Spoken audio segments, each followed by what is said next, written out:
Iran যুক্তরাষ্ট্র বৈঠকের মধ্য দিয়ে মধ্যপ্রাচ্যে সংঘাত বন্ধ হয়ে ফিরবে শান্তি এমন সম্ভাবনা দেখা দিলেও শেষ পর্যন্ত তা মুখ থুবড়ে পড়েছে।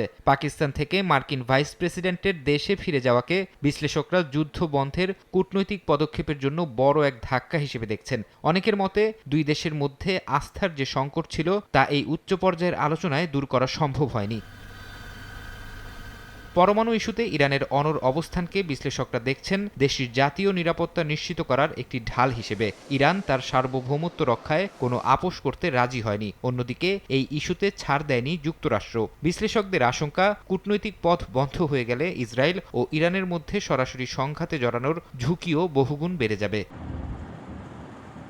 মধ্যপ্রাচ্যের অর্থনীতির ওপর আলোচনা ব্যর্থতার প্রভাব হবে সুদূরপ্রসারী। অর্থনৈতিক বিশ্লেষকরা সতর্ক করেছেন, হরমুজ প্রণালী ঘিরে উত্তেজনা বাড়লে বিশ্ববাজারে তেলের সরবরাহ ফের বিঘ্নিত হতে পারে। ইরান যদি তার জলসীমায় নিয়ন্ত্রণ আরও কঠোর করে তবে জ্বালানি তেলের দাম রেকর্ড ছাড়াবে। অন্যদিকে হরমুজে জাহাজ চলাচল স্বাভাবিক করার বিষয়ে মার্কিন প্রেসিডেন্ট আগেই হুমকি দিয়ে রাখায় পরিস্থিতি বেশ জটিল আকার ধারণ করেছে। বিশ্লেষকদের মতে মধ্যপ্রাচ্যের অস্থিতিশীলতা কেবল এই অঞ্চলেই সীমাবদ্ধ থাকবে না, বরং তা বৈশ্বিক সাপ্লাই চেইন এবং উন্নয়নশীল দেশগুলোর অর্থনীতিতেও ধস নামাতে পারে।